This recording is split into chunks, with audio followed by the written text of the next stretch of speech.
मोठ्या उत्साहानं सन्माननीय आपण सर्वजण या ठिकाणी आमच्या विनंतीला मान देऊन उपस्थित राहिला। त्यासोबतच सर्व पुरस्कारार्थी आपण देखील या ठिकाणी उपस्थित राहिला। 5 मिनिटांमध्ये आपण कार्यक्रमाला लगेचच सुरुवात करणार आहोत।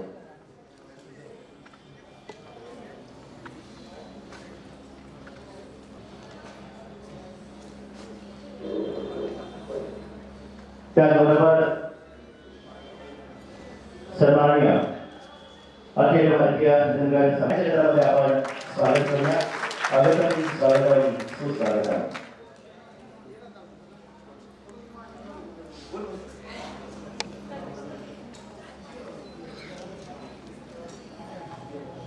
त्यासोबतच आमच्या कराड नगर परिषदेचे विरोधी पक्षनेते आमचे मार्गदर्शक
मान्यवरांच्या उपस्थितीमध्ये या ठिकाणी अभिवादन केलं जातं।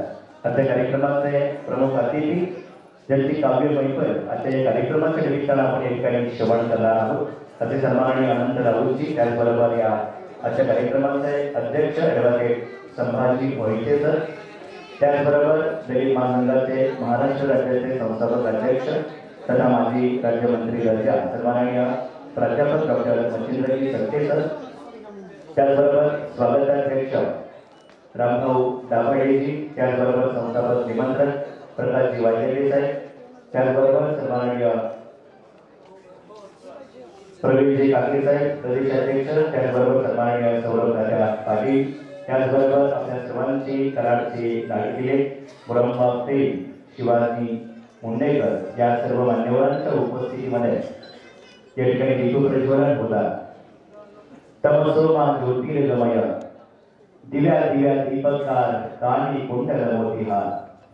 अगदी अंधनाकडे प्रकाशाकडे ठेवणाऱ्या या दिव्याला तेवत ठेवून खऱ्या अर्थानं आज तुम्हाला या प्रकाशमय होण्याचा संदेश अत दीप भव म्हणजे स्वयं प्रकाशित व्हा याची सुरुवात आपल्या स्वतःपासून खऱ्या अर्थाने आपण करणार आहोत। ज्योत से ज्योत जगाते चलो प्रेम की गंध आवाते चलो। अशा एका ज्योतीने अनेक ज्योती आपण तेवत ठेवून खऱ्या अर्थानं आता या कार्यक्रमाची सुरुवात आपण या ठिकाणी दीप प्रज्वलनाने या ठिकाणी करतोय।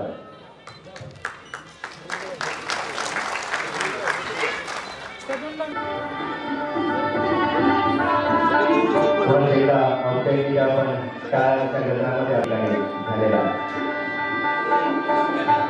सर्व सदस्यांनी बरोबरला, त्याचबरोबर ऑलिम्पिक पदक विजेते NIS प्राध्यापक पैलवान अमोल साठे सर,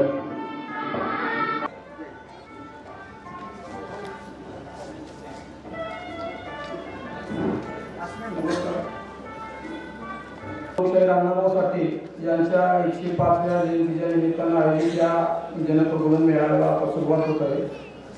प्राणाला ठाव घेण्याचं त्या कवितेमध्ये सामर्थ्य आहे. असे सामर्थ्यवान कवी अनंतजीराव व्यासपीठावर उपस्थित असणारे दलित महासंघाचे संस्थापक प्राध्यापक मच्छिंद्र सत्ते, कराड नगर परिषदेचे माजी नगरसेवक सौरभ पाटील, सामाजिक कार्यकर्ते प्रवीण गायकवाड, स्टार प्रवाह वाहिनीवर मुरांबा मालिकेमध्ये नायिकेचा मुख्य अभिनय पार पाडणारी आपल्या कराडची शिवानी मुंडेकर आणि या संमेलनाचे स्वागताध्यक्ष रामभाऊ दाभाडे तसेच या कार्यक्रमाला उपस्थित आपण सर्व मान्यवर. लोकशाहीर अण्णाभाऊ साठे यांचं स्मरण सर्वांनी अत्यंत कृतज्ञ भावनेने केलं पाहिजे. विशेषतः महाराष्ट्रातल्या प्रत्येक माणसाला अण्णाभाऊंच्या बद्दल अत्यंत आदराची आणि कृतज्ञतेची भावना असलीच पाहिजे. कारण महाराष्ट्राचा जो लढा आहे, संयुक्त महाराष्ट्राची जी लढाई आहे आणि त्या लढाईनंतर खऱ्या अर्थानं मराठी माणसांचं राज्य निर्माण झालं आणि त्या महाराष्ट्राच्या या लढ्यामध्ये, संयुक्त महाराष्ट्राच्या लढ्यामध्ये डाबावर हात टाकून ज्यांनी महाराष्ट्राच्या कानाकोपऱ्यामध्ये स्वाभिमानाचा वीररस फुलवला, त्या अण्णाभाऊंच्या बद्दल महाराष्ट्रामध्ये आदराची भावना प्रत्येक मराठी माणसाच्या मनामध्ये आहे आणि असलीच पाहिजे. त्याचबरोबर महाराष्ट्राची आणखीन एक ओळख आहे की महाराष्ट्र हा संत सुधारकांचा आणि साहित्यकांचा, विचारवंतांचा प्रदेश आहे आणि आपल्या साहित्यातील प्रतिभेने अवघ्या जगाला ही पृथ्वी कष्टकऱ्यांच्या तळहातावर तरलेली आहे असं ठामपणाने सांगणारे साहित्यरत्न अण्णाभाऊ साठे आणि त्यांची व्यक्तिमत्वाची उंची विचारात घेऊनच कराडमध्ये 2014 साली एक समिती स्थापन केली आणि त्या समितीच्या माध्यमातून दरवर्षी महाराष्ट्रामध्ये किंवा देशामध्ये ज्यांनी आपल्या कार्यकर्तृत्वानं समाजाचं ऋण फेडण्याचं उत्तुंग काम केलेलं आहे अशा महनीय व्यक्तीला जीवनगौरव पुरस्कार, तसेच परिसरामध्ये आपल्या कुवतीप्रमाणे यथाशक्ती समाज ऋण फेडण्यासाठी काम करणारे, निस्वार्थीपणे काम करणारे असे काही समाजातील त्यांच्या कर्तृत्वाची दखल म्हणून त्यांना समाज गौरव पुरस्कार दिला जातो. आणि हे काम गेली 10 वर्षाहून अधिक काळ सातत्याने सुरू आहे. या सगळ्यामध्ये तुमचा सर्वांचा मोलाचा हातभार लागलेला असतो. याही वर्षी हा सोहळा या ठिकाणी पार पडतोय. या कार्यक्रमामध्ये आपण पद्मश्री प्रकाश आमटे यांना जीवनगौरव पुरस्कार देणार आहोत. यापूर्वी अनेक मान्यवर या ठिकाणी आले ज्यांना आम्ही जीवनगौरव पुरस्कार 2 मिनिटं थांबवतो. एकदा टाळ्यांच्या गजरामध्ये आपण स्वागत करूया. ज्यांच्यासाठी तुम्ही आम्ही सगळे आतुर आहोत असे सन्माननीय प्रमुख विशेष अतिथी पद्मश्री डॉक्टर प्रकाश आमटेकर यांचे ठिकाणी आगमन झालेले. त्याचबरोबर कविता त्यांना ऐकायची आहे, त्यांची इच्छा आहे की पुढे बसून ते ऐकणार आहे म्हणून त्यांनी व्यासपीठ स्वीकारलेलं आहे.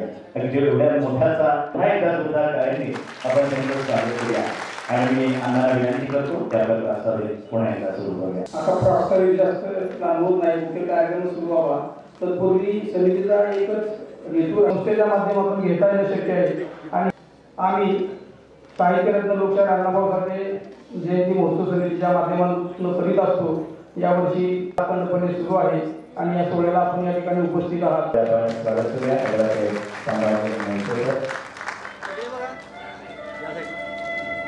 स्वागताध्यक्ष रामभाऊ दाभाडे यांच्या वतीने प्राध्यापक डॉक्टर मच्छिंद्र सत्ते सर यांचं देखील या ठिकाणी स्वागत केलं जात आहे.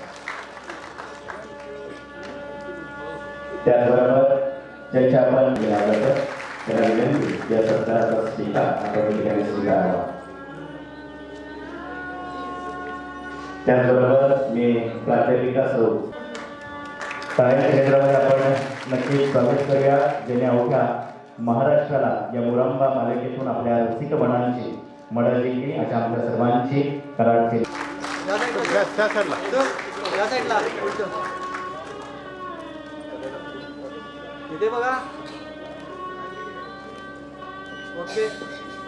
स्वागताध्यक्ष राम दाभाडे यांनी करावं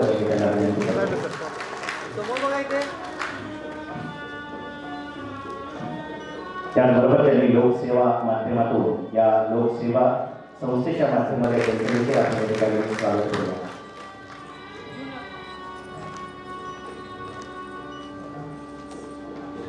त्यांनी एक मित्र, एकीकडे हरवलेले मित्र पुन्हा एकदा त्यांच्या कवितेच्या माध्यमातून एकत्र झाला. दुःख अडवायला उंबऱ्यासारखा मित्र बनव्यामध्ये गारव्यासारखा. जोरदार टाळ्यांनी स्वागत करूया. काव्य मैफिल सादर करण्यासाठी अधिक वेळ सर देण्यासाठी पहिल्यांदा आदरणीय डॉक्टर आंबेड साहेब या ठिकाणी आतुर आहे. साहित्यरत्न लोकशाहीर अण्णाभाऊ साठे यांच्या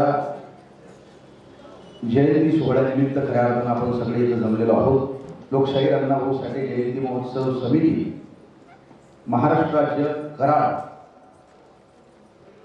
आयोजित प्रकाश बाबा आमटे,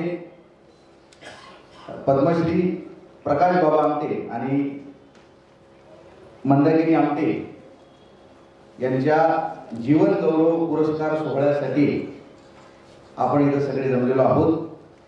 वेळ भरपूर झालेला आहे याची मला जाणीव आहे. त्यामुळे अतिरिक्त वेळ आपला सगळ्यांचा मी घेणार नाही.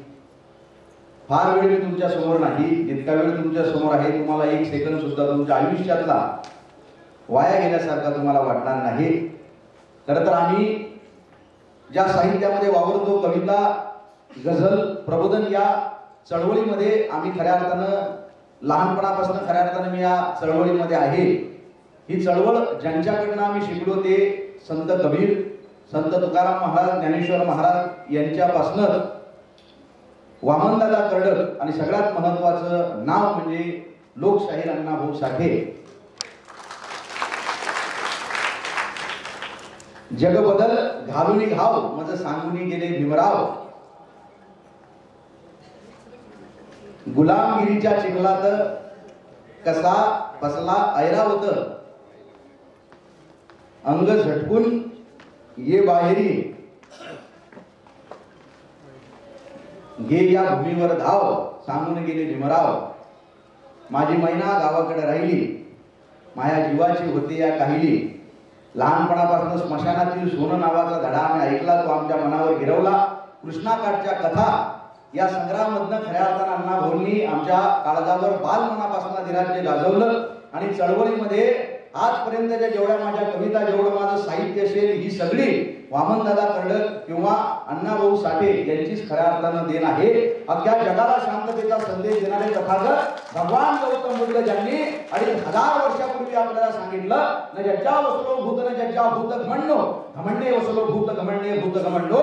माणूस कुठे जन्माला आला, कुठल्या घरात कुठल्या कुळात जन्माला आला यावरनं त्याचं श्रेष्ठत्व ठरत नाही, त्याच्या कर्तृत्वावरनं त्याचं श्रेष्ठत्व ठरतं. 2500 वर्षापूर्वी आपल्याला सांगणारे तथागत भगवान गौतम बुद्ध बड़ा हुआ तो क्या हुआ जैसे पेड़ खजूर पंथी को छाया नहीं फल लागे अति दूर.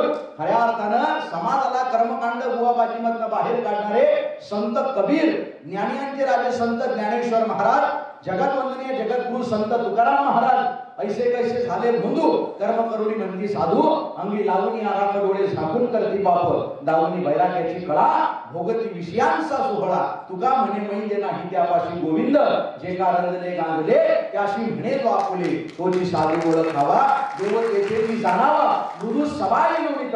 ऐसे सज्जनांचे चित्त दया करण्याचे पुत्रासी तेची दासा आणि दासी जास्ती अपुंगिता नाही त्यासी धरिलो हृदयी. तुका म्हणे सांगो किती त्याची भगवंताच्या मूर्ती रंगल्या गाणलेल्यांना ज्यांचा कुणी वाली नाही अशांना छातीशी कवटाळतो तो खऱ्या अर्थानं संत असतो, तो खऱ्या अर्थानं साधुचरित पुरुषोत्तम असतो.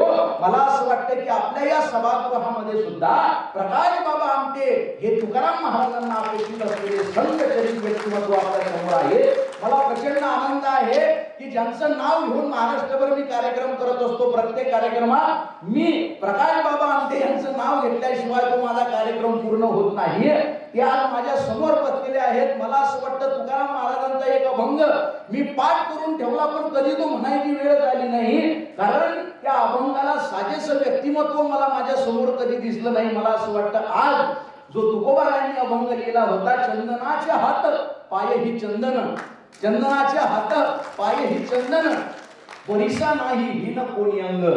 चंदनाला जसे त्याचे हातही चंदनाचे, पायही चंदनाची, किती घासा त्याच्यातनं तुम्हाला सुगंधच मिळेल. चंदनाचे हात पायही चंदन, परिसा नाही हिन कोणी अंग. दीपा नाही पाठी पोटी अंधकार, सर्वांग साखर अवघी गोड. तुका म्हणे तैसे सज्जनापासून शोधिता अवगुण सापडेची ना. मला असं वाटतं की ज्यांचं अख्खं आयुष्य हे तुका म्हणे आता उरलं उपकाराकरता, समाजावर उपकारासाठी ज्यांचं आयुष्य आहे त्यांना आपण खऱ्या अर्थानं हा जीवन गौरव पुरस्कार देण्यासाठी इथं निमंत्रित केला. एकदा जोरदार टाळ्या प्रकाश बाबा आमचे आणि सर्व मंडळात यांच्यासाठी वागवा. खरं तर मी ज्या भागात आलेलो आहे जवळजवळ 500-600 किलोमीटरचा प्रवास करून मी तुमच्या समोर आलेलो आहे. आमच्या भागातले वंदनीय राष्ट्रसंत श्री तुकडोजी महाराज, मंदिर में भी है खुदा मस्जिद में भी राम है, मंदिर में भी है खुदा मस्जिद में भी राम है, दोनों नहीं है पत्थरों में सिर्फ उनका नाम है. हे सांगत समाजात समानता प्रस्थापित करणारे वंदनीय राष्ट्रसंत श्री तुकडोजी महाराज आणि आयुष्यभर त्या एका संतानं लोकांनी केलेली घाण साफ केली आणि संध्याकाळी कीर्तनातून लोकांची डोकी झाडली. ते दगडांचे टाळ करून लोकांच्या डोक्यात झाड करणारे एकमेव संत म्हणजे गाडगे बाबा. मला या भूतलावर जन्माला घालणारे माझे मायबाप, त्या सीमेवर आपल्या रक्षणासाठी उभे असलेले सगळे सैनिक आणि आचंद्र सूर्य या काळ्या मातीला ज्यांचा सार्थ अभिमान वाटत राहील ते छत्रपती शिवराय. कसं जगावं हे शिकवणारे छत्रपती, कसं मरावं हे शिकवणारे संभाजीराजे भोसले, सत्यशोधक समाजाचे संस्थापक महात्मा ज्योतिबा फुले, सर्वव्यापी जगतपती, त्याची नकोची मध्यस्थी, गुलामगिरी, शेतकऱ्याचा आसूड यासारखी ग्रंथ संपदा त्यांनी लिहिली. आणि खऱ्या अर्थानं समाजामधनं कर्मकांड बुवाबाजीला क्रांतीची मशाल होऊन त्यांनी खऱ्या अर्थानं जन्म दिला. ते महात्मा ज्योतिबा फुले ज्या एका स्त्रीमुळं महिला एवढ्या मोठ्या संख्येने इथं उपस्थित राहू शकल्या, त्या आद्य क्रांतिकारक क्रांतिज्योती सावित्रीबाई फुले, पहिल्या महिला शिक्षिका फातिमा शेख आणि राज्यघटनेचे शिल्पकार महामानव डॉक्टर बाबासाहेब आंबेडकर ज्यांनी आम्हाला सांगितलं रस्त्याने चालताना एखादा पिवळा धातूचा तुकडा दिसला तर त्याचा आपण सोनं म्हणून स्वीकार करतो का? कधीच करत नाही. त्याला आपण अग्नीच्या स्वाधीन करतो. जे वितळून जाईल ते फेकून देतो, जे उजळून निघेल त्याचं सोनं म्हणून स्वीकार करतो. मग आमच्या तत्वांबद्दल आम्ही एवढे गाफील का? आमच्या तत्वांना सुद्धा आम्ही ज्ञानाच्या अग्नीत झोकून दिलं पाहिजे. जे वितळून जाईल ते फेकून दिलं पाहिजे, जे उजळून निघेल त्याचं सोनं म्हणून स्वीकार केला पाहिजे. हे आम्हाला सांगणारे शिकवणारे राज्यघटनेचे शिल्पकार महामानव डॉक्टर बाबासाहेब आंबेडकर. सन्माननीय विचारपीठ, या विचारपीठावर उपस्थित असलेले सगळे सन्माननीय, माझ्यापेक्षा वयानं आणि ज्ञानानं ज्येष्ठ आणि श्रेष्ठ असलेले माझ्या समोर बसलेले सगळे सन्माननीय, प्रत्येक बोलणाऱ्याचा, भाषण करणाऱ्याचा, कविता म्हणणाऱ्याचा आत्मा मानल्या जाणारे आणि ही ज्ञानगंगा समाजाच्या कानाकोपऱ्यात पोहोचवणारे आपण सगळे भगीरथ रूपी शिवभक्त बाबासाहेब आंबेडकरांचे वैचारिक वंशज, तुम्हाला सुद्धा मी अनंत राऊत आमच्या अकोल्यावरून मानाचा मुद्रा करतो. फार वेळ तुमच्या समोर नाही. तुम्ही ज्या टाळ्या वाजवलेल्या आहेत त्या टाळ्या माझ्यापर्यंत पोहोचल्या. खऱ्या अर्थानं हाच तो हॉल आहे ज्या हॉलमध्ये शारदीय व्याख्यानमालेला मी इथं आलो होतो. हा सगळं सभागृह भरलेलं होतं, गॅलरी भरलेली होती. आणि शिंदे साहेब जे लायब्ररी सांभाळतात ते म्हटले गेल्या 100 वर्षात पब्लिक कुणी उभी केली नाही म्हणे. आणि जवळपास 3 मिनिटं सलग मी थांबल्यानंतर हे सभागृह टाळ्या वाजवत होतं. तो क्षण मी महाराष्ट्रभर सांगत असतो. इतक्या ताकदीचा रसिक वर्ग तुमच्या कराडचा आहे. मी फार तुमचा वेळ घेणार नाही. मी सामान्य कवी आहे. छोट्या छोट्या कविता लिहिण्याचं मी काम करत असतो. आणि कविता जोपर्यंत समाजाशी एकरूप होत नाही तोपर्यंत कविता ह्या समाजामध्ये प्रबोधन परिवर्तन करू शकत नाही. हे माझं स्पष्ट मत आहे. मला बऱ्याच जणांनी विचारलं की तुम्ही कविता करता, भाषण करता, परंतु तुमची विचारधारा काय आहे? तुम्ही कुठल्या विचारधाराचे आहे? मी त्यांना मनापासून सांगत असतो की मी कट्टर भीमसैनिक आहे. पण मी असा भीमसैनिक आहे उद्या ऐकणं गरजेचं आहे की बाबासाहेब आंबेडकरांनी मी आमच्यामध्ये तिसरा कोणी नाही. मी कट्टर शिवसैनिक आहे. पण मी असा शिवसैनिक आहे छत्रपती शिवाजी महाराजांनी मी आमच्यामध्ये तिसरा कोणी नाही. आणि बऱ्याच जणांना वाटतं मी म्हणतो ना मंदिरात देव नाही, मशिदीत अल्लाह नाही, चर्च मध्ये येशू नाही, यो नास्तिक आहे. मी प्रचंड आस्तिक आहे. पण मी असा आस्तिक आहे की तो निर्मिक आणि मी आमच्यामध्ये तिसरा दलाल कोणी नाही. ही माझी विचारधारा आहे. एक शिक्षक साहेब 7वीतल्या पोराला 3 प्रश्न विचारतो. आज आमची विचारधारा काय असली पाहिजे? एक शिक्षक 7वीतल्या पोराला 3 प्रश्न विचारतो. त्या 3 प्रश्नांची उत्तरं ते पोरग देते. प्रश्न किती सुंदर आहेत बघा आणि उत्तर किती त्यापेक्षा सरस आहेत. शिक्षकाने प्रश्न केला, देव म्हणजे काय रे, एका शब्दातच सांग राजा म्हणजे काय रे. शिक्षकाने प्रश्न केला, देव म्हणजे काय रे, एका शब्दातच सांग राजा म्हणजे काय रे. प्रश्न होता तिसरा तो आगळा न वेगळा, ज्ञान स्वाभिमान बुद्धिमान म्हणजे काय रे. किती सुंदर प्रश्न आहे. या लहान लेकराची उत्तर बघा. देव म्हणजे काय त्यानं फक्त माय लिहिलं, देव म्हणजे काय त्यानं फक्त माय लिहिलं. राजा म्हणजे काय त्यानं शिवराय लिहिलं, देव म्हणजे काय त्यानं फक्त माय लिहिलं. राजा म्हणजे काय त्यानं शिवराय लिहिलं. ज्ञान स्वाभिमान बुद्धिमान त्याला आलं नाही, ज्ञान स्वाभिमान बुद्धिमान त्याला आलं नाही. इथं त्यानं एक शब्द भीमराय लिहिलं, इथं त्यानं फक्त मग भीमराय लिहिलं. हे छत्रपती शिवाजी महाराज बाबासाहेब आंबेडकरांपर्यंतची परंपरा जी आपल्या आई वडिलांना देव मानण्यातनं सुरू होते, ही खऱ्या अर्थानं आज चळवळीमध्ये कळणं गरजेचं आहे आणि तिथपर्यंत आपण पोहोचणं खऱ्या अर्थानं गरजेचं आहे. मी ज्यावेळेस आता हॉलमध्ये मगाशी आलो, मला असं वाटलं की पब्लिक कमी आहे, पण आता माझ्या लक्षात आलेलं आहे की सगळा हॉल भरला आणि मागं लोक उभी राहिली. आणि खरंच ती उभी राहिली का हे बघायला तुम्ही माना वळवून बघितलं, याचा अर्थ तुमचा कवडीचा माझ्यावर विश्वास नाही. मी राजकारणी माणूस आहे का? मी साधा कवी माणूस आहे. तुम्हाला खरं सांगतो, महाराष्ट्रभर काही कविता माझ्या व्हायरल झाल्या म्हणून खेड्यातल्या शेतकऱ्याच्या पोराला या ठिकाणी खऱ्या अर्थानं तुम्ही निमंत्रित केलं. मी काही फार मोठा माणूस नाही आणि राजकारणाचा माझा कवडीचा संबंध नाही. पाटील साहेब, राजकारणातलं आपल्याला काही कळतही नाही. पहिल्यांदा मला वाटायचं की आपल्याला राजकारण कळतंय. मी न्यूज बघायचो, पेपर वाचायचो, मला वाटायचं राजकारण आपल्याला कळतंय. पण या 5-7 वर्षात असे खतरनाक निर्णय झाले महाराष्ट्रात, माझा कॉन्फिडन्सच गेला.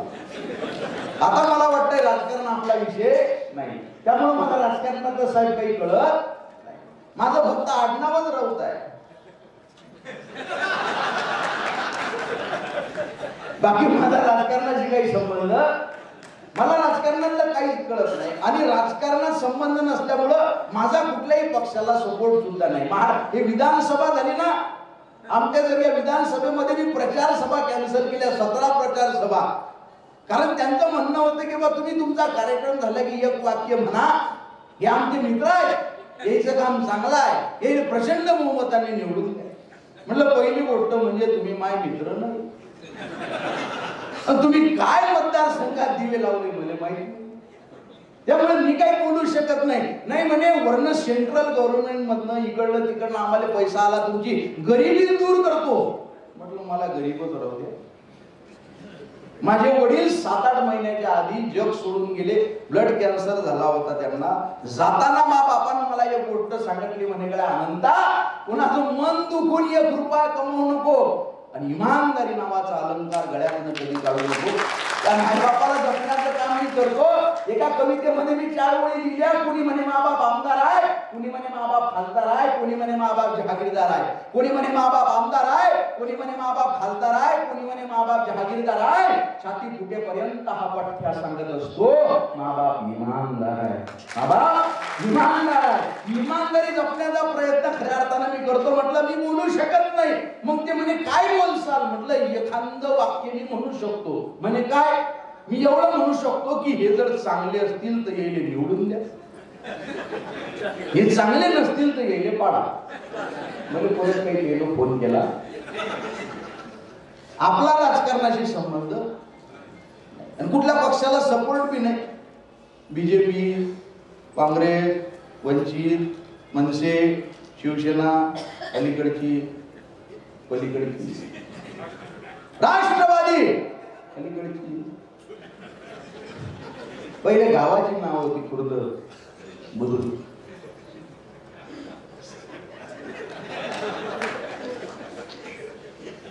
हा टायमिंग थोडा ऑड असल्यामुळे तुमच्या हसण्याचा टायमिंग कमी जास्त झाला. मला फार तुमच्यावर विश्वास आहे. महाराष्ट्रात मी एवढे कार्यक्रम केले, पण एवढे जाणकार रसिक मला इथं कराडमध्ये पहिल्यांदा बघायला मिळाले असं नाही. खूप ठिकाणी असे रसिक मी बघितले. प्रशंसा कोणाला आवडत नाही म्हणून मी प्रशंसा केली. खूप ठिकाणी मी असे रसिक बघितले, पण मनापासून हसणारे रसिक मात्र मी कराडमध्ये बघितले. नाही तर काही काही ठिकाणी पुणे मुंबईला कार्यक्रम झाला, सुटापोटात लोक हाताची घडी बांधून आपल्याकडे बघत असतात, हसतच नाही. आपल्या आतडे बाहेर पडायला येतात. आपण जमा करून डबल पोटात टाकायचे अफजल खानासारखे. अरे हसणं एकटक आपल्याकडे बघत राहतात, असं वाटते मुळव्याचा तर असायचं. हसलं पाहिजे की नाही. पण आपली 2 वाजता जागे ते गेले. पण काय झालं, खतरनाक माणूस होता दुपारी, आता मेला तो. ज्याचं त्यावेळेस हसलं पाहिजे की नाही. त्यामुळं तुम्ही आणि बाकीचे प्राणी सगळे, तुम्ही कधी बैल हसताना बघितला का, गाय हसताना बघितली का? हसण्याची सुंदर कला ही फक्त माणसाला दिलेली आहे.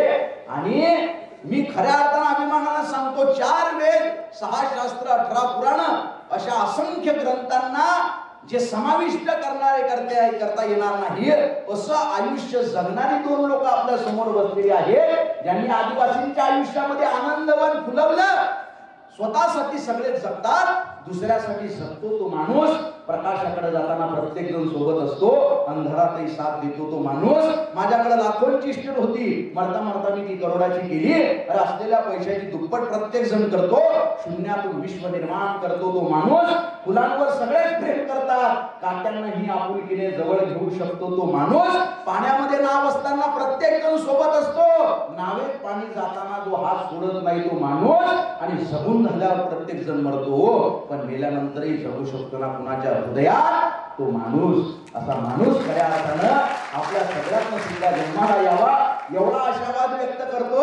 फार वेळ तुमचा मी घेणार नाही. मी बऱ्याच कविता महाराष्ट्राला दिल्या, पण ज्या कविता खऱ्या अर्थानं महाराष्ट्राने डोक्यावर घेतल्या, काळजात ठेवल्या, त्यातल्या फक्त काही कविता मी तुमच्या समोर घेणार आहे आणि तुमची रजा घेणार आहे. एका काव्य मैफिलीमध्ये आपण सगळे चिंब भिजणार आहोत. फक्त सगळ्यांनी आपापल्या घरचं सगळं टेन्शन बायपास करून सगळे आपापले मोबाईल स्विच ऑफ करून माझा फोटो काढायसाठी वर काढले तर चालतात. शाहीचे पेनातून केवळ झरणे नाही, शाहीचे पेनातून केवळ झरणे नाही, खरडत बसणे म्हणजे कविता करणे नाही. शाहीचे पेनातून केवळ झरणे नाही, खरडत बसणे म्हणजे कविता करणे नाही. शब्दांना रक्ताचे अमृत पाजत बसतो, शब्दांना रक्ताचे अमृत पाजत बसतो. माझे मरणे अटळ कविता मरणे नाही, खरडत बसणे म्हणजे कविता करणे नाही. शब्दांना रक्ताचं अमृत पाजण्याचं काम आम्ही फकीर लोक करत असतो. फार संयोजकांचे आभार मी व्यक्त करतो, त्यांनी माझ्यासारख्या कवीला एवढ्या मोठ्या कार्यक्रमाला निमंत्रित केलं. हे मोठं चॅलेंज आहे, ज्या काळात कवी लोकच ऐकत नाही. अशा खतरनाक काळामध्ये तुम्ही कवीला या ठिकाणी उभं केलं साहेब. एक कवी तर म्हणतो, काही लोकांनी न लिहिणे ही साहित्याची फार मोठी सेवा आहे. तुम्ही जागृत आहे का नाही? काही लोकांनी न लिहिणे ही साहित्याची फार मोठी सेवा आहे. अशा कालखंडामध्ये तुम्ही एका कवीला निमंत्रित करणं ही फार मोठी क्रांती आहे. एकदा संयोजकांसाठी जोरदार टाळ्या वाजवा. आणि मी स्टेजवर आलो त्यावेळेस मला साहेबांनी एक कविता आठवण करून दिली, म्हणजे माझ्या आवडीची कविता एकदा तुम्ही घेजा.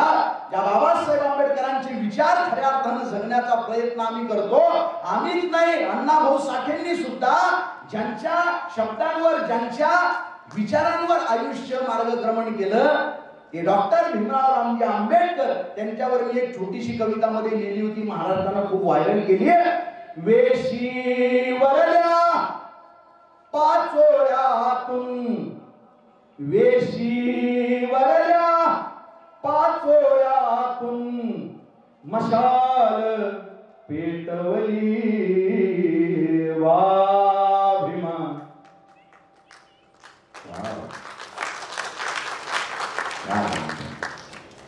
ज्यांनी ज्यांनी टाळ्या वाजवल्या या सगळ्या लोकांचं कल्याण होणार आहे.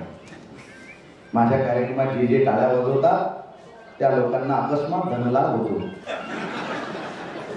असं नाही, हे बोलणं फार गरजेचं असते बरं. नाही तर एका कार्यक्रमात मी कॉलेजच्या पोरांना सांगत होतो, म्हटलं गडे हो, राजकीय लोकांच्या नादी लागू नका, हे सगळेच्या सगळे राजकारणी बोगसच असतात. मी असं बोललो, माझ्या लक्षात आलं माझ्या मागे स्टेजवर 4-5 राजकीय लोक बसलेले आहेत. म्हटलं आता मार खाणे आपल्याला. सेकंदात वाक्य बदललं, म्हटलं गडे हो, राजकीय लोकांच्या नादी लागू नका, हे सगळे राजकारणी बोगसच असतात. असं नाही, काही काही राजकीय लोक चांगली असतात, पण त्यातले जे निवडक चांगले राजकारणी लोक आहेत तेच आपल्या स्टेजवर बसलेले आहेत. त्यामुळे आज मी जर नेता राजकारण असं बोलत असेल तर आपल्या कार्यक्रमाला जे आलेच नाही अशा लोकांबद्दल मी बोलतोय. इथं आपल्या कार्यक्रमाला काही जर नेते लोक असतील तर ते समाजसेवक आहेत असं आपण गृहीत धरू. मला घरी जायचं आहे गुरु, कारण नेते म्हणजे खतरनाक असतात. आपल्या कार्यक्रमाला आले का काही हरकत नाही असतील तरी मी प्रचंड आदर करतो नेत्यांचा. या जगातला सगळ्यात इमानदार माणूस म्हणजे नेता असतो. एका नेत्याला त्याचं पोरग म्हणते, बाबा मला राजकारणात यायचं. काय म्हणे तुला फसवतायचे का लोकांना? रक्तात फसवेगिरीने तोपर्यंत राजकारणात येता येत नाही. म्हणे बाबा मी तुमचंच पोरगा ना, मी ते रक्तात आली असेल ना माझ्या. आई सांगणार का म्हणे तुला राजकारणात येता येणार नाही. नाही म्हटलं मला राजकारण शिकायचंय म्हणजे शिकायचंय. बरं ये म्हणे तुला राजकारण शिकवतो. त्याला शेतात नेतो, म्हटलं आंब्या झाडात चढ. ते चढ. आता म्हटलं बरं मी उडी मार. पडल ना म्हणे मी, लागल ना मला, काळजी करू नको म्हणे. मी खाली उभा राहतो तुले पकडतो. पकडताना म्हणे बाबा अबे म्हणे विश्वास ठेव माझ्यावर, मी बाप बाबा. ते पोरगोवर उडी मारतो. हा नेता पक्ष प्रमुख झाडाखाना बाजूला सरकतो. ते आदरतो ढुंढणार, रडता रडता म्हणते बाबा विश्वासघात केला तुम्ही, मला पकडलं नाही. अबे म्हणे राजकारणातला हा पहिला लढा आहे ना. राजकारण लेकरांसाठी तू हयात घालवली. गावाने बाबासाहेब आंबेडकरांची पुस्तकं खूप आहेत, पण माझी आत्मकथा नावाचं पुस्तक वाचल्यानंतर माझ्या डोळ्यात पाणी आलं आणि हे फक्त वंदना सादर करण्याचा प्रयत्न केला. या कवितेकडनं माझ्या फार अपेक्षा नाही, कोणता पुरस्कारही नाही पाहिजे किंवा त्याचा काही मला प्रबोधन परिवर्तन नाही. एक वंदना मी त्या कवितेतून देण्याचा प्रयत्न केलेला आहे. वेशी वाजवली गावाने वेशीला केलेले वंदन होता तू. गावाने वेशीला केलेले वंदन होता तू. अजूनही दरवळ आहे कुठले चंदन होता तू. येणाऱ्या सगळ्याच पिढ्यांची, येणाऱ्या सगळ्याच पिढ्यांची स्वप्ने वाचवली. वाभिमान लेकरांसाठी तू हयात घालवली. वर्गाच्या बाहेर बसला तरीही शिकलासी. वर्गाच्या बाहेर बसवलं ना, जिथं चपला काढतात तिथं बसवलं. अपमान सहन केला बाबासाहेब आंबेडकरांनी. जर्मनीमध्ये हिटलर नावाचा माणूस झाला, त्याच्या पिढ्यांवर अन्याय झाला. त्यानं शस्त्र उचललं, 80 लाख लोक मारली. बाबासाहेब आंबेडकरांच्या पूर्वजांवर अन्याय झाला. बाबासाहेबांनी शस्त्र उचललं नाही, लेखणी उचलली. भारताला जगातलं सगळ्यात सुंदर संविधान दिलं. माझा एक मित्र आहे आवेश शेख, इतना सुंदर लिखो, कोई चिल्ला कर चला गया, कोई चीख कर चला गया, कोई स्कूल से जिंदगी का सबक सीख कर चला गया. एक लड़का स्कूल के बाहर खड़ा रहा और भारत की तकदीर लिख कर चला गया. वर्गाच्या बाहेर बसला तरीही शिकलासी. फळ्यावरून अक्षरे उतरली, आली तुझ्या चरणासी. त्याच अक्षरांवर देशाची, त्याच अक्षरांवर देशाची घटना अवतरली. वाभिमान लेकरांसाठी तू हयात घाल.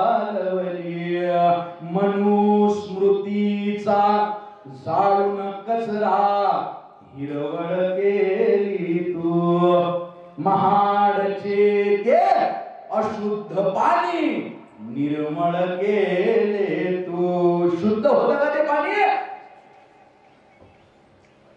जातीयता होती त्या पाण्यामध्ये, बाबासाहेब आंबेडकरांचा स्पर्श झाला आणि ते पाणी शुद्ध झालं, निर्मळ झालं, चवदार झालं. मनुस्मृतीचा जाळून कचरा हिरवळ केली तू. महाडचे ते अशुद्ध पाणी निर्मळ केले तू. परंपरेच्या चिखलामधली जातीयतेच्या चिखलामधली नौका चालवली. लेकरांसाठी तू हयात घालवली. जिथे जिथे तू शिकला ते सगळे मान तुला देते. तुझ्यामुळे ये जगास कळली बुद्धाची भरती. भारत रत्न या बहुमानाची, भारत रत्न या बहुमानाची उंची वाढवली. वाभिमान लेकरांसाठी तू हयात घालवली. मुले स्वतःची गेली आमचा बाप तू होताना. शेवट एक एक मूल बाबासाहेबांचं गेलं ना. ज्यावेळेस बाबासाहेबांनी या जगाचा निरोप घेतला, 18 ते 22 लाख लोक त्या माणसाच्या अंत्ययात्रेला होते. फेसबुक नाही, इंस्टाग्राम, मोबाईल, व्हॉट्सअप नाही. त्या काळात एवढी लोक आली कुठून? बाबासाहेबांनी आम्हाला शिकवलं, माणसाचं कर्तृत्व हे त्याच्या अंगावरील वर्दीवरून ठरत नाही, त्याच्या अंत्ययात्रेला जमलेल्या गर्दीवरून ठरतं. एवढ्या हालपेष्टा सहन केल्या बाबासाहेबांनी. मुले स्वतःची गेली आमचा बाप तू होताना. जळत राहिला किती र बाबा सूर्य आम्हाला देताना. अरे जाताना तू तुझी लेकरे, जाताना तू तुझी लेकरे बुद्धाला सोपवली. वाभिमान लेकरांसाठी तू हयात घालवली, हयात घालवली र बाबा स्वप्ने वाचवली.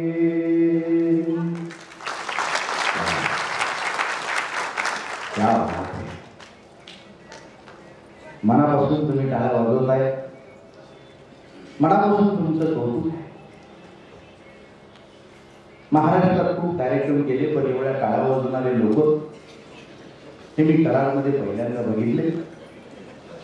असं नाही, तुम्हाला माहिती आहे, खूप ठिकाणी मी असे श्रोते बघतो. पण माझं जे जडणघडणीचं आयुष्य आहे ते तुमच्या या सातारा, कराड या भागामध्ये गेलेलं आहे. त्यामुळे मला प्रचंड आपुलकी तुमच्या या भागाबद्दल आहे. तुमच्या सातारामध्ये मी 3 वर्ष काढले आणि ज्या काळात मी साताऱ्यामध्ये होतो त्या काळात नरेंद्र दाभोळकरांबद्दल एवढं काही वाचलं मी, एवढं काही अभ्यासलं. त्यांचे 7 पुस्तकं वाचले, जवळपास 18 ते 22 व्याख्यानं ऐकली. एक दिवस माझ्या कानावर बातमी धडकली, कुणीतरी त्यांच्या डोक्यात गोळ्या घालून त्यांची हत्या केली. काय चुकी होती त्या माणसाची, काय सांगितलं त्यांनी? प्रकाश बाबा आमटे माझ्या समोर बसलेले आहेत. नरेंद्र दाभोळकरांनी फक्त एकच गोष्ट सर सांगितली की बाबा फक्त श्रद्धा पाळा, अंधश्रद्धा पाळू नका. अंधश्रद्धेच्या नावावरचं हे कर्मकांडाचं सगळं खोटांड बंद करा. त्यांच्या डोक्यात गोळ्या घातल्या. त्या काळामध्ये माझी लेखणी गप्प कशी बसणार? माझ्या लेखणीतनं 4-5 ओळी सांगल्या. त्या महाराष्ट्रानं चळवळीतल्या लोकांनी फार व्हायरल केल्या. त्या तुमच्या समक्ष ठेवू का मी? दाभोळकरांच्या डोक्यामध्ये गोळ्या घातल्या ना, त्यावेळेस माझ्या काळजातनं 4 ओळी सांगल्या. वार कर डोक्यात माझ्या ठेवण्या शाबूत घर, वार कर डोक्यात माझ्या ठेवण्या शाबूत घर भर तुझी बंदूक भडव्या घे नवा दाभोळ कर वार कर डोक्यात माझ्या ठेवण्या शाबूत घर भर तुझी बंदूक भडव्या घे नवा दाभोळ कर मी तुकोबा माणसांच्या आत पेरत चाललो धर्म खोटा संपण्याआधी मला तू ठार कर मी तुकोबा माणसांच्या आत पेरत चाललो धर्म खोटा संपण्याआधी मला तू ठार कर पुस्तकाला मस्तकाच्या नेबुडाशी एकदा आडवे येतील शाहू अन फुले आंबेडकर पुस्तकाला मस्तकाच्या नेबुडाशी एकदा आडवे येतील शाहू अन फुले आंबेडकर भ्याडतेचा कालचा इतिहास कळण्या एक कर पेट त्या इंद्रायणीतील वास्तवाचे बोट धर एक संविधान घेऊन हा निघाला अवलिया निकबिळापूर मंदिरा पुन्हा हिमालय पार कर एक संविधान घेऊन हा निघाला अवलिया निकबिळापूर मंदिरा पुन्हा हिमालय पार कर आमची मैफिल उद्याचा सूर्य घडवत चालली तू बुडाशी धर्म घे अन कोरका अंधार कर भ्याडतेचा कालचा इतिहास कळण्या एक कर पेट त्या इंद्रायणीतील वास्तवाचे बोट धर धर्मवादाची रिॲक्शन टाळण्यासाठी जरा मस्तकी शिवराय नावाचे रसायन मिक्स कर धर्मवादाची रिॲक्शन टाळण्यासाठी जरा मस्तकी शिवराय नावाचे रसायन मिक्स कर तू तुझ्या पुढच्या पिढ्यांना मान्य होशील काय रे शेवट तू तुझ्या पुढच्या पिढ्यांना मान्य होशील काय रे वाचले जर एकदा त्यांनी उद्या आंबेडकर वार कर डोक्यात माझ्या ठेवण्या शाबूत घर ही आपली विचारधारा आजची नाही आहे जगद्गुरु तुकोबारायांनी त्या काळामध्ये हे सगळं लिहिलेलं आहे मला चळवळीतल्या एका आजोबांनी फोन केला मला म्हटले कविता खूप सुंदर आहे म्हणे पण त्याच्यामध्ये एक शब्द म्हणे जरा आक्षेपार्ह आहे म्हटलं आजोबा 350 वर्षापूर्वी तुकाराम महाराजांनी लिहून ठेवलं देखोनी हरकली अंड पुत्र झाला म्हणे रांड निघता मग तो गुंडावद साई तसे कुळा भले तर देऊ गांडीची लंगोटी नाठाळाच्या माती हनुकाठी हे शब्द लिहिताना तुकाराम महाराजांना कधीच आक्षेपार्ह काही वाटलं नाही कारण काळजातला जो उहापोह आहे तो अशाच शब्दाच्या माध्यमातून बाहेर सांगू शकतो म्हणून माझ्या कवितेचा जन्म झाला आणि मी आरशासारखं स्वच्छ लिहिण्याचा प्रयत्न करतो मला असं वाटतं की कवीला कुठलीही जात नसते कुठलाही धर्म नसतो कवी हा निष्पक्ष असला पाहिजे परंतु तो आरशासारखा स्वच्छ असला पाहिजे त्यानं वास्तव समाजापुढे मांडलं पाहिजे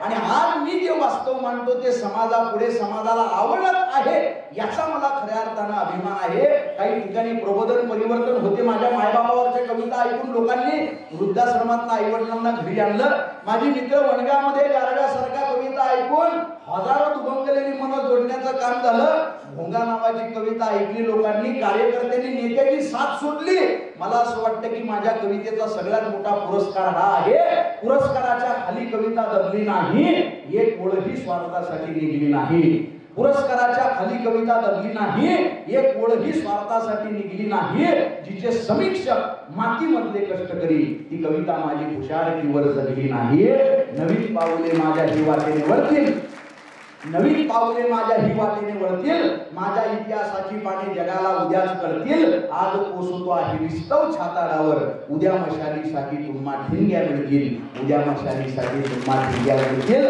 खऱ्या अर्थानं हे लिखाण मला असं वाटतं कारण मी देवळातला खरंच देव मानत नाही मशिदीमध्ये अल्लाह आहे का मला माहित नाही चर्च मध्ये येशू शोधायला मी जात नाही विहारामध्ये माझा बुद्ध राहत नाही माझ्यासाठी 32 कॅरेट सोन्यापेक्षा माझ्यावर शुद्ध प्रेम करणारे माझे मायबाप याच्या पलीकडे आपला कोणता देव नाही अरे बचपन से जिस खुदा को ढूंढता रहा आखिर वो मिला क्यों नहीं ये सवाल आज तक खटक रहा है बचपन से जिस खुदा को ढूंढता रहा आखिर वो मिला क्यों नहीं ये सवाल आज तक खटक रहा है एक दिन उसी मंदिर से आवाज आई अबे माँ तो तेरी घर पर है तू यहाँ कहाँ भटक रहा है माँ तो तेरी घर पर है तू यहाँ कहाँ भटक रहा है माय बाबाच्या पलीकडे आपला खऱ्या अर्थानं देव नाहीये आणि फक्त आई श्रेष्ठ आहे का आई जेवढी श्रेष्ठ आहे तेवढाच आपला बापही श्रेष्ठ असतो यात्रेत फिरत असताना कधीही तुम्ही बघा आई बाळाला कडेवर घेते, बाप पोराला खांद्यावर घेतो, कारण आईला वाटत असतं आपल्या पोराची उंची कमी आहे, ज्या ज्या गोष्टी आपल्या डोळ्यांना दिसल्या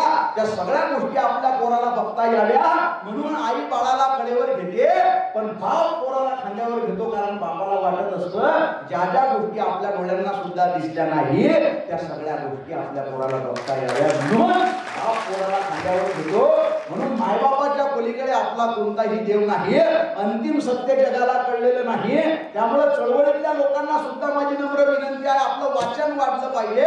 वाचनानं आपलं मस्तक खऱ्या अर्थानं मजबूत होतं. भीमराव रामजी आंबेडकर या माणसाचं आयुष्य हे वाचनामध्ये गेलं आणि आयुष्यभर त्यांनी अख्ख्या सल्तनतला विरोध केला. कुणाच्या भरोशावर? फक्त त्यांच्या अभ्यासाच्या, नॉलेज इज द पॉवर, वाचनाच्या भरोश्यावर. आपल्या लेकरांमध्ये सगळ्यात मोठी चळवळ जर कुठली राबवायची असेल तर आपण वाचनाची चळवळ राबवणं सगळ्यात मोठं गरजेचं आहे.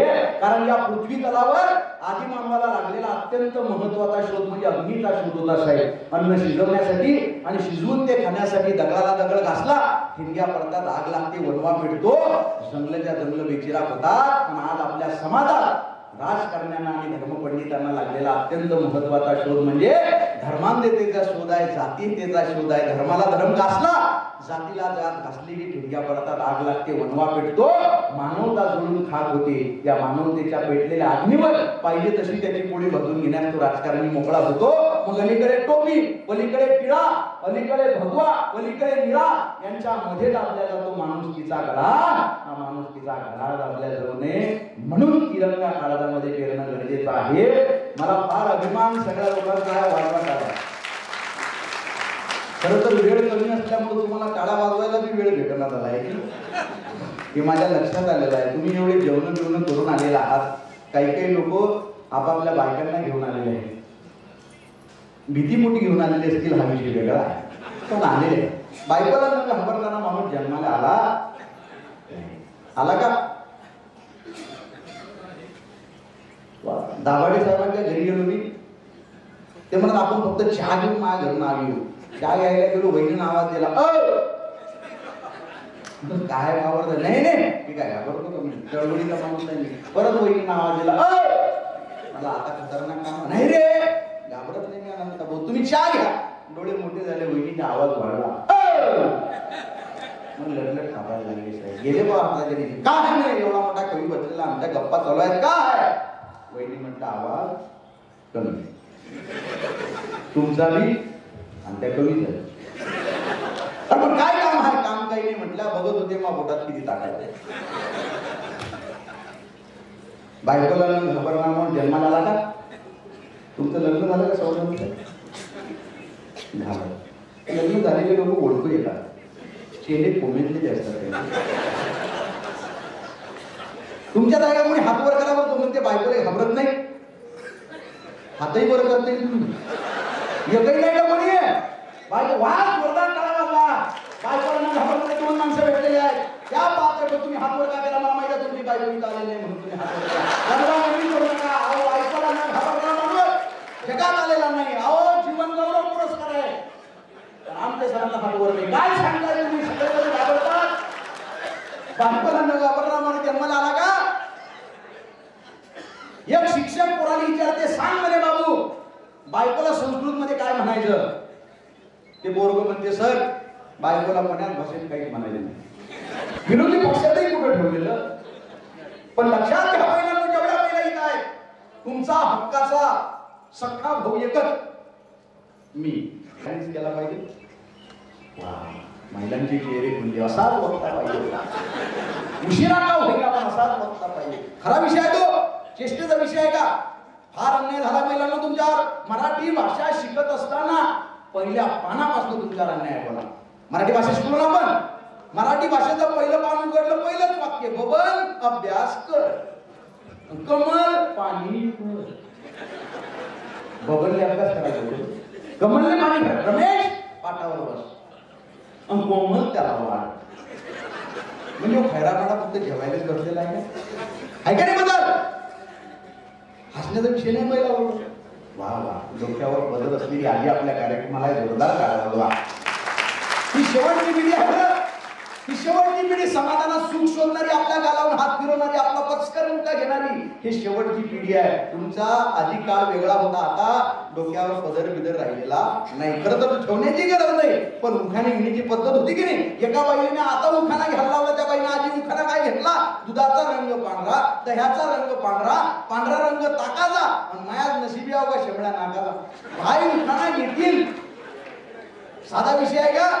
हा अन्याय झालेला आहे. मी तुमचा हक्काचा भाऊ म्हणून सांगतो, घरातल्या जेवढ्या जेवढ्या वस्तू आहेत ना, मोठमोठ्या वस्तूंना पुल्लिंगी नाव आहे, छोट्या छोट्या वस्तूंना स्त्रीलिंगी नाव आहे. तो म्हणजे पुल्लिंगी, ती म्हणजे स्त्रीलिंगी. तो आंबा कारण तो गोड आहे, ती कैरी कारण ती आंबट आहे. तो पर्वत कारण तो उंच, ती टेकडी कारण ती छोटी आहे. तो सागर, ती नदी. तो नाला, ती नाली. तो गाव, ती गल्ली. तो रस्ता, ती वाट. तो हंडा, ती कळशी. तो रांजण, ती घागर. तो दरवाजा, ती कुंडी. तो फळा, ती पाटी. तो खडू, ती लेखणी. तो पेन्सिल, तो पेन, ती रिफिल. तो माईक, ती टेबल. तो टेबल, ती खुर्ची. तो पेटारा, ती पेटी. तो हॉल, ती खोली. मग हाच पती 7 जन्म भेटावा म्हणून ती फेऱ्या मारते बळाच्या झाडाला, आणि तिचा नवरा शिट्ट्या मारतो तमाशाच्या फळाला. येना कळवे. माझ्या आईला पाटील साहेबांनी विचारलं, स्त्री पुरुष समानतेबद्दल तुझं काय मत आहे? माझी आई फार शिकलेली नाही, पण माझी आई म्हटली, बाळा अरे स्त्री पुरुष कधी समान असू शकत नाही. म्हटलं मी तर स्त्री पुरुष समानतेच्या गप्पा करतो, तसं नाही म्हणे बाळा. स्त्री तिच्या ठिकाणी श्रेष्ठ आहे आणि पुरुष त्याच्या ठिकाणी श्रेष्ठ आहे. उलट काही ठिकाणी स्त्री पुरुषापेक्षा तसूभर का होईना जास्त श्रेष्ठ आहे, कारण स्त्रीला बाळ जन्माला घालण्याचा अधिकार आहे. तिला गर्भयातना आहे, नरक यातना सहन करून बाळ जन्माला घातल्यानंतर बाळ छातीला पाचताना होणारा स्वर्गीय आनंद सुद्धा पुरुषाच्या नशिबात नाही. म्हणून तसूभर का होईना स्त्री जास्त श्रेष्ठ आहे. माझी आई मला सांगते, ज्यावेळेस स्त्री ही बाळाला जन्म देत असते, 18 हाड एका वेळेस तुटल्यानंतर जेवढ्या वेदना होतात एवढ्या वेदना सहन करून ती बाळाला जन्म देत असते. आपल्या सगळ्यांचं हृदय चालू आहे ना? चालू आहे, बंद आहे का कोणाचं? हे हृदय चालू कधी झाला प्रश्न तुम्हाला पडला का? आईच्या गर्भात बाळ असते, ते 7 महिन्याचं होते, त्याचं हृदय परिपूर्ण डेव्हलप होते, ते चालू करण्याची गरज आहे. आता डॉक्टर साहेबच माझ्या पुढे बसलेले आहेत, त्याच्यामुळे याच्यात काही चुकीचं असेल तर ते माफ करतील मला. मी हे कुठं ऐकलेलं होतं, माझं इंजिनिअरिंग झालेलं आहे बरं, माझं डिप्लोमा इंजिनिअरिंग एमटेक झालेलं आहे. आम्हाला प्रोजेक्ट होता वायरलेस पेशंट मॉनिटरिंग सिस्टीम. त्याच्यामध्ये आम्हाला दामले सरांनी सांगितलं, म्हणे हे ठोक्याचा काय विषय असते म्हणे, हा काळजाच्या आईच्या हृदयाच्या सायनोहेट्रिकल नोड कडनं बाळाच्या हृदयाच्या सायनोहेट्रिकल नोडला एक पल्स म्हणजे ठोका दिला जातो, त्यावेळेस हृदय चालू होते, परत कधी बंद पडत नाही. ज्या दिवशी ते हृदय बंद पडलं माणूस जिवंत राहत नाही. म्हणजे जरी आमचा जन्म निसर्गाने आईच्या गर्भात दिला असला तरी सुद्धा आम्हाला जगण्यासाठी लागणारा पहिला ठोका आईच्या गर्भातून उधार घ्यावा लागतो. हे तुमचं शेतकरी आहे, हे तुमचं कर्तृत्व आहे. तुमच्या सगळ्यांच्या गावामध्ये स्मशानभूमी आहे ना, अख्खा माणूस जळतो त्याच्यावर, चितेवर काय जळत नाही? माणसाची हाड, माणसाच्या अस्थी. आणि सायन्स सांगतं माणसाच्या हाडांची निर्मिती कशी होते. आईच्या गर्भात बाळ असताना आईच्या दुधापासून बाळाच्या हाडांची निर्मिती होत असते. म्हणजे ती चिता सुद्धा म्हणत असेल, अरे छोटी मोठी प्रत्येक गोष्ट जाणण्याची ताकद माझ्यात आहे, पण आईचं दूध जाणण्याची ताकद अजूनपर्यंत माझ्यात आली नाही. हे तुमचं कर्तव्य आहे, हे तुमचं कर्तृत्व आहे.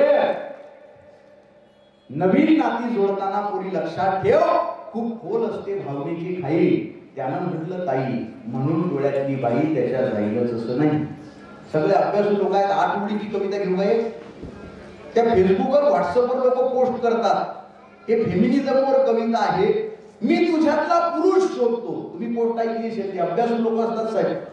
मी तुझ्यातला पुरुष शोधतो. कशाला शांतपणा करायचा? हा स्त्री जशी निसर्गाने तिला घडवलेला आहे ती श्रेष्ठ आहे. हो, तिच्यात पुरुष शोधणं म्हणजे परत पुरुषाला श्रेष्ठ करणे आहे. यांनी मी याच्यावर छोटीशी कविता लिहिली. माझी बुद्धी कमी आहे पण तुम्हाला पटली तर बघा. होताना पुरी लक्षात ठेव, खूप खोल असते भावनेची खाई. त्यानं म्हटलं ताई म्हणून डोळ्यातली बाई त्याच्या जाईलच असं नाही. आज माझ्याही शुभेच्छांचा स्वीकार कर. हा पण मी तुला ताई किंवा आई म्हणणार नाही, कारण कोरडी बंधनं स्वतःवर लागायला मला आवडत नाही. आणि मुळात तुझ्यातली बाई मी सांभाळू शकतो, आई किंवा ताई या लेवल शिवाय सुद्धा.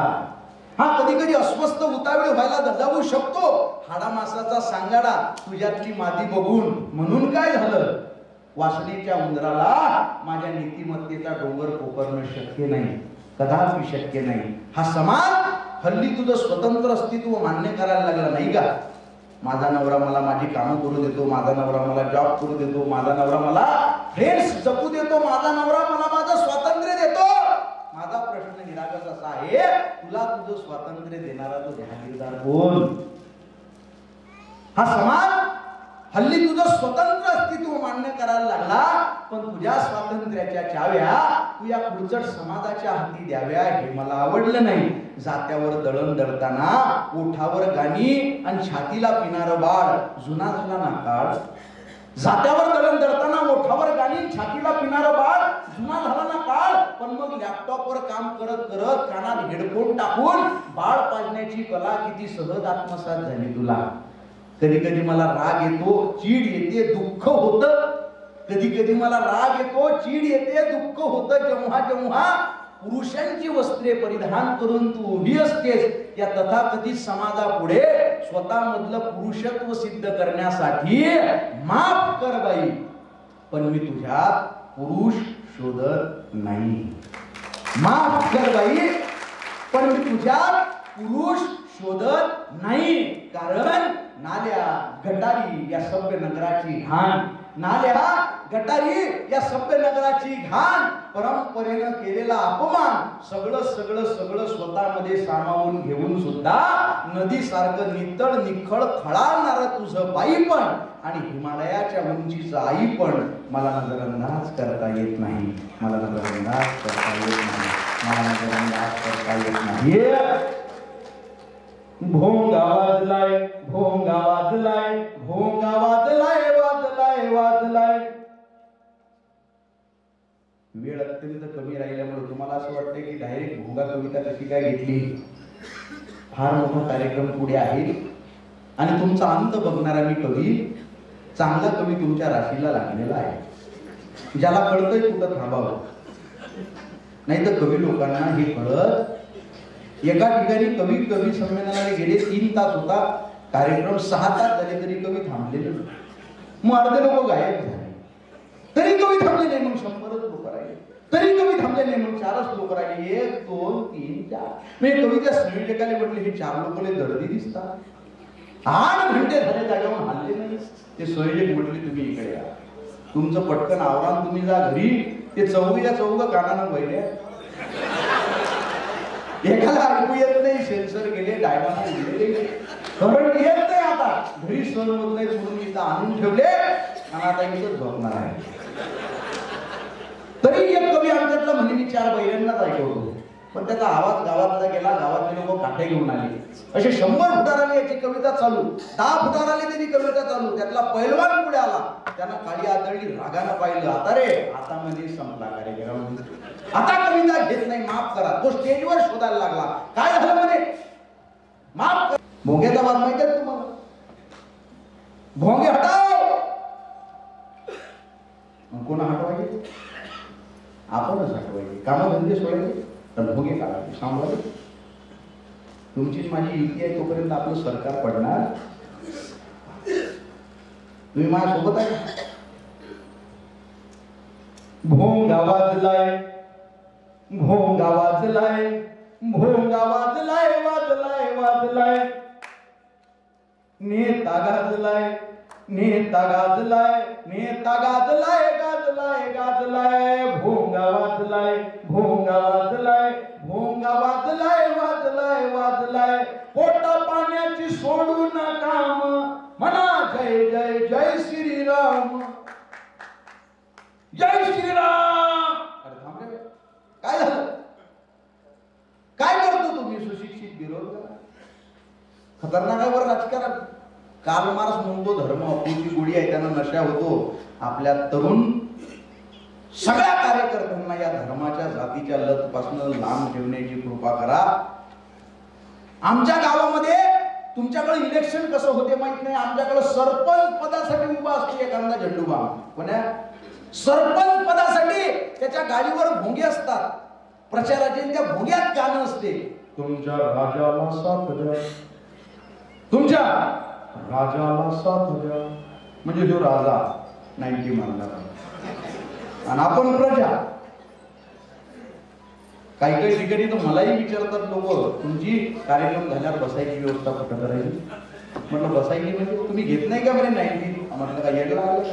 शिवाजी महाराज बाबासाहेब आंबेडकर सांगणारा माणूस आहे, दारूचा माझा संबंध नाही. नाही म्हणजे तुमचे डोळे बघून असं वाटतं माझे डोळे तसे वाटतात का? हो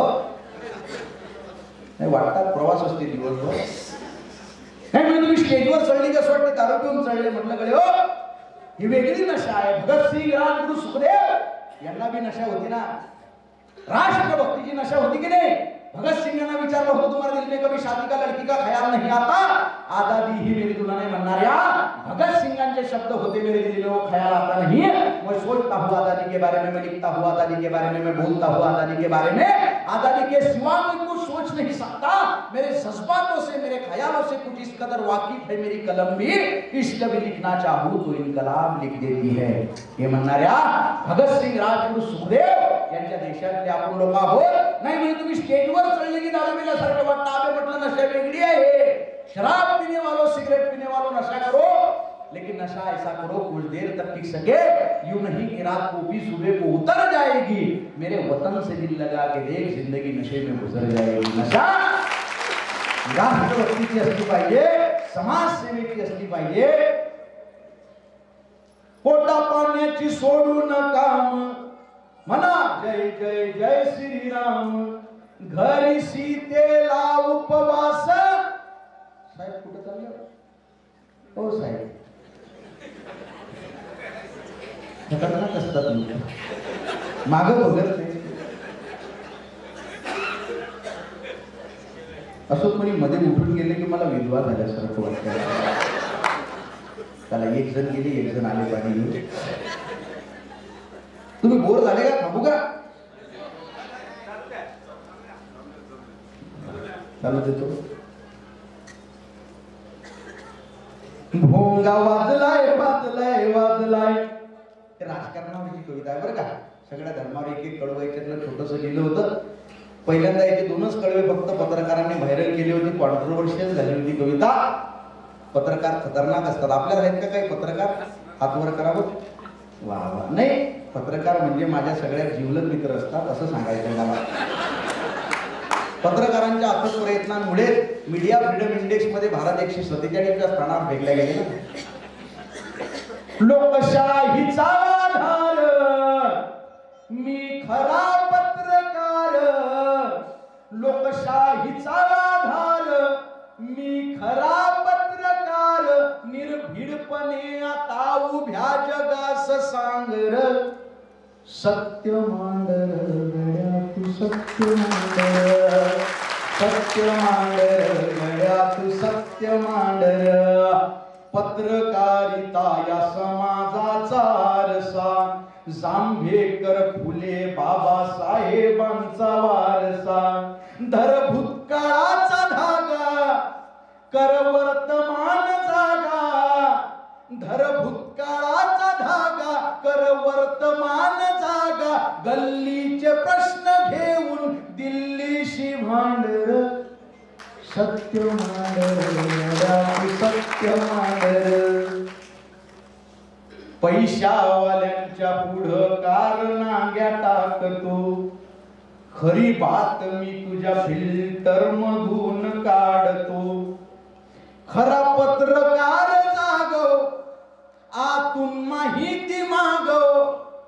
खूप ताकद आहे बरं पत्रकारांमध्ये. 4था आधारस्तंभ आहे लोकशाहीचा. खरा पत्रकार जागव, आतून माहिती मागव. भ्रष्टाचार्यांचे कपडे चॅनल वरती टांगर, सत्य मांडर गड्या तू सत्य मांडर, सत्य मांडर गड्या तू सत्य मांडर. आणि या सत्य असत्याशी म्हण केले ग्वाही मानी गेले नाही बहुमता. ही सत्याची बाजू घेऊन महाराष्ट्रभर खऱ्या अर्थानं आपण सगळ्यांनी जगलं पाहिजे. पोटा पाण्याची सोडून काम म्हणा जय जय जय श्रीराम. घरी सीतेला उपवास माय बापाले वनवास. घरची अयोध्या जळताना घरची अयोध्या जळताना प्रश्न रामाला पडलाय. भोंगा वाजलाय भोंगा वाजलाय भोंगा वाजलाय वाजलाय वाजलाय. नेता गाजलाय नेता गाजलाय नेता गाजलाय गाजलाय गाजलाय. नेक तू बंदा अल्लाचा कर जिहाद मानवतेचा. कोणता एक धर्म चुकीचा आहे का? एकाच धर्मावर टीका करणारा पाखंडी असतो. कबीरांनी त्या काळात सांगितलं पाथर पूजे हरी मिले तो मैं पूजू पहाड. घरकी चाकी कोईना पूजे ज्या केपीस खाय संसार. दगड पूजल्यानं देव भेटला असता तर मी पहाड पूजला असता हे सांगणारे कबीर फक्त हिंदू धर्मावर लिहितात का? भोंग्यावर त्या काळात लिहून गेले कबीर. काकर पाथर जोरी के मस्जिद लई बनाय. काकर पाथर जोरी के मस्जिद लई बनाय. ताचड़ मुल्ला बांग दे क्या बहरा हुआ खुदाय. अल्लाह बहिरा झाला का? ओरडायची गरज आहे? मी बोललो कबीर त्या काळात बोलले म्हणून सगळे धर्म चुकीचे आहेत आणि प्रत्येक धर्मात काहीतरी घेण्यासारखं आहे. प्राध्यापक शिवाजीराव भोसले फार सुंदर वाक्य सांगायचे. आमच्या डोक्यावर आभाळ आहे त्याचा रंग निळा आहे. तो स्वतःला कधी बौद्ध म्हणून घेत नाही. सूर्य मावळतीला झुकल्यानंतर त्याचा रंग भगवा केशरी होतो. तो स्वतःला कधी हिंदू म्हणून घेत नाही. हा निसर्ग हिरवागार आहे. तो स्वतःला कधी मुसलमान म्हणून घेत नाही कारण हे सगळे एकाच निसर्गाचे घटक आहेत. तसं आपण सुद्धा प्रथमतः नंतरचा फक्त भारतीय आहोत. त्यामुळे मुसलमान या शब्दाचा अर्थ आहे मुसल्लसे इमान. ज्याचा इमान जिवंत आहे तो मुसलमान. सलाम वालेकुम वालेकुम अस्सलाम वरहमतुल्लाहि वबरकातुहू. ईश्वर सगळ्यांचं कल्याण करो हे सांगणारा धर्म कधी आतंकवाद निर्माण करू शकत नाहीये. फक्त दुर्दैव हे आहे दंगली करणारे त्यांचे त्यांचे धर्मग्रंथ वाचत नाहीत आणि ज्यांनी आपापले धर्मग्रंथ वाचले ते कधीच दंगल करू शकत नाहीत. तुमच्या कोल्हापूर जवळ तिथं एक गाव आहे कुरुंदवाड नावाचं. तिथं माझं व्याख्यान झालं. 5 अशा मशिदी आहेत त्याच्यात गणपती बसवले जाते. 80% हिंदू लोक मोहरम सण साजरा करतात. हिंदू मुस्लिम बौद्ध मिळून बाबासाहेब आंबेडकरांची जयंती साजरी करतात. अख्ख्या देशानं आदर्श घेण्यासारखं ते गाव आहे. नेक तू बंदा अल्लाचा कर जिहाद मानवतेचा. गुरसटलेल्या चाली तू जपतो लोकशाहीच्या डोळ्यात खुपतो. बाहेरून विषाचा पेला बाहेरून विषाचा पेला. कट्टरपंथीयांनी तुला पाजलाय. भोंगा वाजलाय भोंगा वाजलाय भोंगा वाजलाय वाजलाय वाजलाय. नेता गाजलाय नेता गाजलाय नेता गाजलाय गाजलाय गाजलाय. आम्ही भीमाची लेकर तरी अशिक्षित आमची घर. बाबासाहेब आंबेडकरांचा विद्यार्थो. पुस्तकं किती आहेत घरी? नाही पुस्तकं नाहीत आमच्या घरी. नाही हो. शिका संघटित व्हा संघर्ष करा हा मंत्र देताना बाबासाहेबांनी सगळ्यात आधी शब्द वापरलाय शिका. ज्या कोलंबिया विश्वविद्यापीठात शिकले बाबासाहेब त्यांनी 100 बुद्धिमान लोकांची यादी काढली. याच्यामध्ये अल्बर्ट आइन्स्टाईन सारखी लोक होती ना. त्याच्यात भारतातलं एक नाव होतं ते म्हणजे भीमराव रामजी आंबेडकर या माणसाचं. त्यांनी 10 लोक काढली टॉपची. त्याच्यातही बाबासाहेबांचं नाव होतं. नंतर त्यांनी ठरवलं एकच बुद्धिमान विद्यार्थी काढायचा. त्या विद्यार्थ्याचं नाव आहे भीमराव रामजी आंबेडकर. वाचनालयाला त्यांनी ते पुतळा ठेवला. त्याच्या खाली लिहिलेलं आहे द स्टॅच्यू ऑफ नॉलेज. मध्यरात्री पुस्तकं वाचणाऱ्या बाबासाहेबांना एका मित्राने प्रश्न विचारला. अख्खं जग झोपलं बाबासाहेब तुम्ही कधी झोपाल? बाबासाहेब आंबेडकरांचं उत्तर होतं अरे पिढ्यानं पिढ्या आमचा समाज झोपलेला होता. त्याला जाग करायचं असेल तर कुणीतरी जागलं पाहिजे रे. हे बाबासाहेब आम्हाला कळले पाहिजे. रमाई एका खोलीत आजारी आहेत आणि दुसऱ्या खोलीत अभ्यास करण्याची ताकद जर बाबासाहेबांना कुठून येत असेल. एक एक लेकरू गेलो. शेवटी आयुष्याच्या शेवटच्या काळात रमाई म्हटल्या मला शेवटी बाबासाहेब एकदा पंढरपूरला जाऊन विठ्ठलाचं दर्शन घेण्याची इच्छा आहे. किती मोठा धर्मसंकट झालं बाबासाहेबांच्या पुढे. एकीकडे शेवटची इच्छा आहे. ज्या रमाईनं आयुष्यभर माझा सांभाळ केला तिची शेवटची इच्छा आहे. बाबासाहेबांच्या डोळ्यात पाणी आलं. बाबासाहेब म्हटले रामू अगं त्या पंढरपूरच्या विठ्ठलाला आपला स्पर्श चालत नाही रामू. आपण परत इथं ज्ञानाची नवी पंढरी निर्माण करू जिथल्या विठ्ठलाला कुणाचाही स्पर्श मिटाव वाटणार नाही. हे बाबासाहेब आंबेडकर आपल्याला कळणं गरजेचं आहे. आम्ही भीमाची लेकर तरी अशिक्षित आमची घर. आम्ही आरक्षण उराशी जपले गेलो विसरून आंबेडकर. आम्ही आरक्षण उराशी जपले गेलो विसरून बॅरिस्टर. भीम डोक्यात घ्यायचा होता, भीम डोक्यात घ्यायचा होता, भीम डोक्यावर घेऊन नाचलाय. भोंगा वाजलाय, भोंगा वाजलाय, भोंगा वाजलाय, वाजलाय वाजलाय. नेता गाजलाय, नेता गाजलाय, नेता गाजलाय, गाजलाय गाजलाय. राम भीमान अल्लाह हसतो. शेवट गावी एकाच ताटात बसतो. गावात खेड्यात धर्म जातीशी आम्हाला देणं घेणं नाही हो. राजकीय लोक खऱ्या अर्थानं आमच्यामध्ये फूट पाडण्याचा प्रयत्न करतात. मी ज्या गावात राहतो अकोले जिल्ह्यात बाळापूर तालुक्यामध्ये माझं व्याळा नावाचं छोटस गाव आहे. माझ्या गावात कधीही या. मुदस्सीर नावाचा मुसलमान समाजाचा घरापुढे माझा जिवलग मित्र आहे. सुशील दामोदर, सागर दामोदर.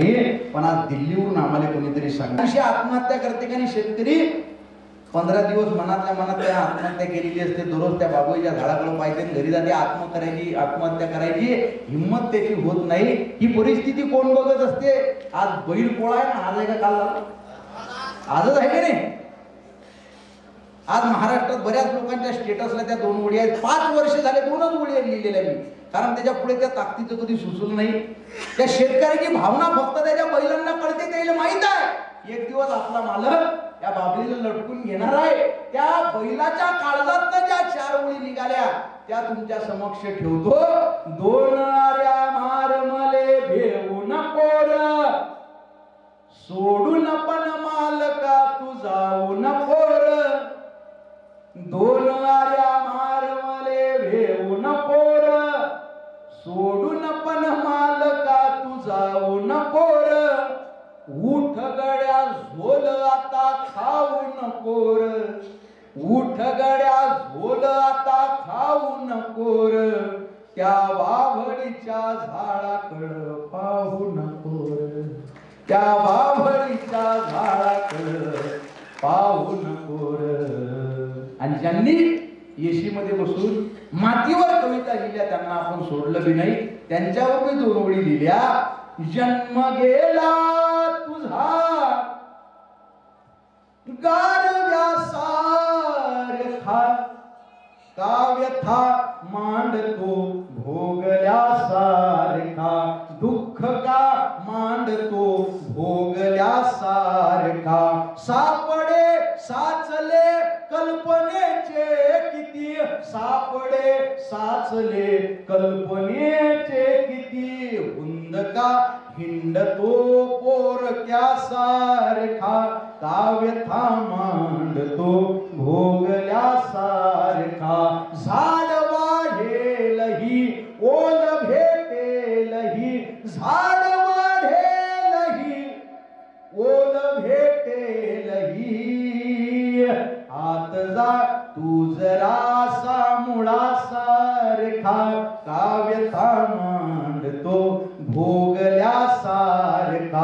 दुःख अडवायला उंबऱ्यासारखा, मित्र वणव्यामध्ये गारव्यासारखा.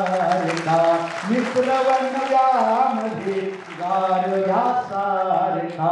वाट चुकणार नाही जीवनभर तुझी, वाट चुकणार नाही जीवनभर तुझी. एक तू मित्र कर, एक तू मित्र कर आरशासारखा. मित्र वणव्यामध्ये गारव्यासारखा. आत्महत्याच करणार नाही कुणी, आत्महत्याच करणार नाही कुणी. मित्र असला जवळ जर मनासारखा, मित्र वणव्यामध्ये गारव्यासारखा. काऊगा हिंडतो देव शोधायला. या कवितेचे 2 कोटी व्हिडिओ तयार झाले. इंस्टाग्राम, फेसबुक, व्हॉट्सअप जवळपास 10,000 गायकांनी वेगवेगळ्या आतापर्यंत कविता गायली. कथेत, कीर्तनात, लावणीत, तमाशात, कादंबरीच्या काही ओळींमध्ये ते दशावतारी राम रावणाचं युद्ध चालते कोकणात, त्याच्यात ते स्क्रिप्ट चेंज करत नाही, त्याच्यात त्यानं ही कविता घातली. आज पुणे विद्यापीठाला अभ्यासक्रमाला लागली कविता. लोक वडापमध्ये लग्नात नाचले या कवितेवर, पण मला या कवितेचा तेवढा आनंद नाही झाला. मला माझ्या कवितेचा अभिमान कधी वाटला. तुम्हाला परभणी माहित आहे ना, मी कायम सांगत असतो. त्या परभणीवरनं मला संध्याकाळी 5:30 वाजता एक फोन आला. मला म्हटला, दादा 2 मिनिटं वेळ आहे का? म्हटलं बोला.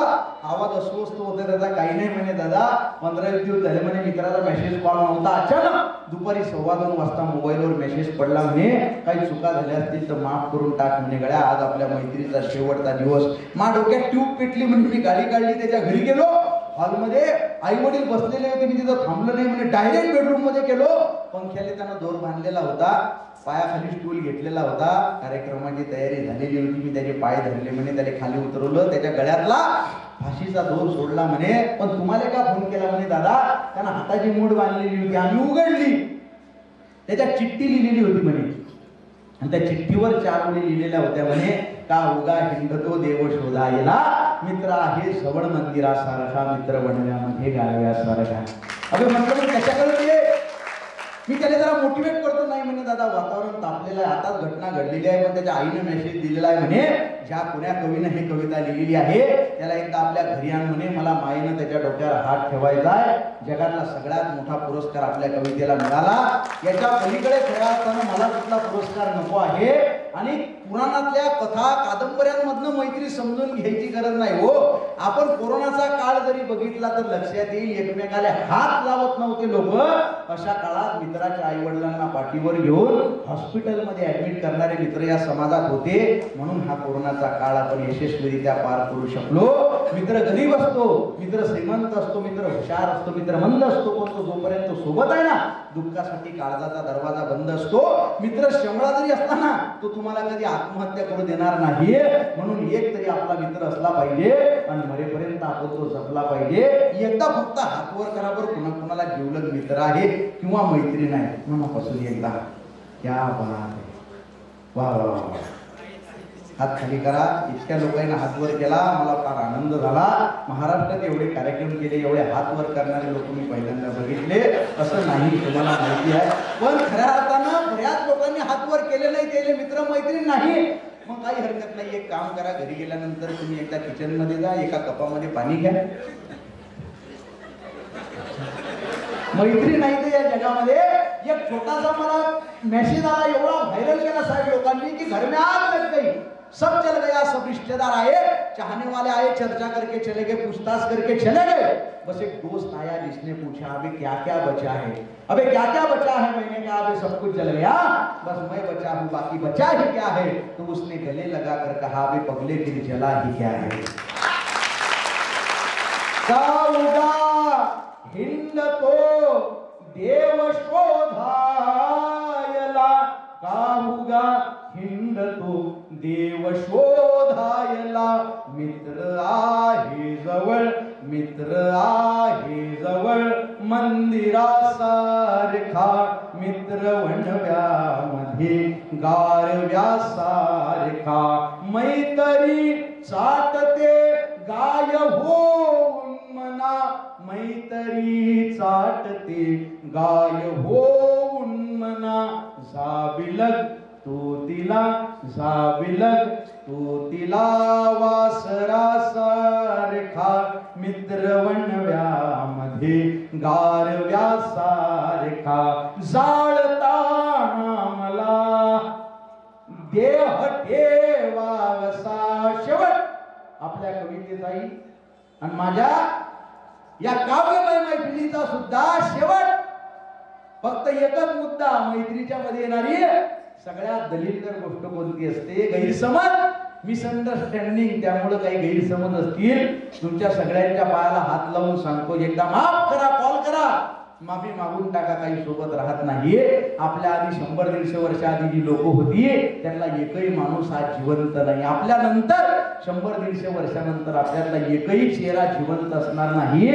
आपले फोटो झालेले असतील, भिंतीला लावतील आणि येणारी पिढी ते फोटोही काढून टाकेल, घरात जागा नाही म्हणून. आई सोबत राहते का? हेवे दावे याच्या पलीकडे आयुष्य आहे. खरं सांगतो हो, याच्या पलीकडे आयुष्य आहे. गौतम बुद्धांनी सांगितलं, चुरगाळल्यानंतर फुलांनी दिलेला सुगंध म्हणजे क्षमा, आणि क्षमा ज्ञानी माणसाचं सगळ्यात जवळचं लक्षण आहे. आपण माफ करत राहिलं पाहिजे. कसा दक्षिणेकडे पाय करा, उत्तरेकडे पाय करा. मला जाळताना कसं ठेवा? जाळताना मला देह ठेवासा. कसा? हात खांद्यावरी, हात खांद्यावरी टाकल्या सारखा, मित्र वणव्यामध्ये गारव्या सारखा. जाळताना मला देह ठेवासा. एकदा खांद्यावर हात टाकता का सगळेजण? झाला कार्यक्रम माझा संपलेला आहे. 30 सेकंदाचा कार्यक्रम उरलेला आहे. माझ्या सगळ्या माणशी खांद्यावर हात टाका, सगळेजण खांद्यावर हात टाका. मागची लोक सगळी तिकडे पहिल्या लाईन मध्ये. माझ्या आतडे बाहेर पडले, तुम्हाला माझ्यावर दया नाही का? एकदा खांद्यावर हात टाका सगळेजण पहिल्या रांगेत. स्टेजवर एकदा खांद्यावर हात टाका साहेब. तुम्ही टाका, तुम्ही माझ्या खांद्यावर टाका. वा वा वा वा वा वा. खांद्यावर टाकले सर, त्यांच्या खांद्यावर टाका. आमटे सर, तुम्ही त्यांच्या खांद्यावर टाका. क्या बात आहे. एवढा मोठा माणसाला हात टाकला. आता तुम्ही सगळे खांद्यावर हात टाका. इकडे साऊंडवाले सगळे, तुम्हाला सगळे तुमच्या आईची शपथ आहे, खांद्यावर हात टाका. मी प्रेमानं सांगतो,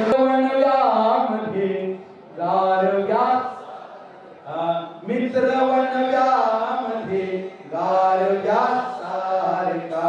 वाट चुकणार नाही जीवनभर तुझी, वाट चुकणार नाही. खांद्यावर टाकलं नाही ना, तुम्ही राजा नाही, तुमचे वाद आहेत का काही? तिकडे सूत्रसंचालक खांद्यावर हात टाका ना. वा पाटील साहेब, तुम्ही काय खुर्ची बसताना खुर्ची सोडू शकत नाही तुम्ही. मित्रासाठी लोक जेलमध्ये गेले. माझ्यासोबत म्हणता गेले, तेव्हा या कवितेत जेवढं तरुणांचा मला रिस्पॉन्स भेटला, शपथ सांगतो त्याच्यापेक्षा जास्त मला वृद्ध लोकांनी फोन केले. बरं, मैत्री कुणाला कळली? तुमचं पुणे आहे, पुण्यावरून मला 84 वर्षाच्या आजोबांचा एक फोन आला होता. मला म्हटलं, आय एम रनिंग इट 5.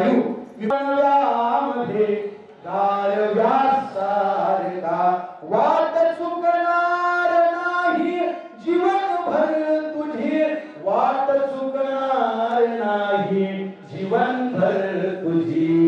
एक तू मित्र कर, एक तू मित्र कर, आरशात मित्र मध्ये गारव्या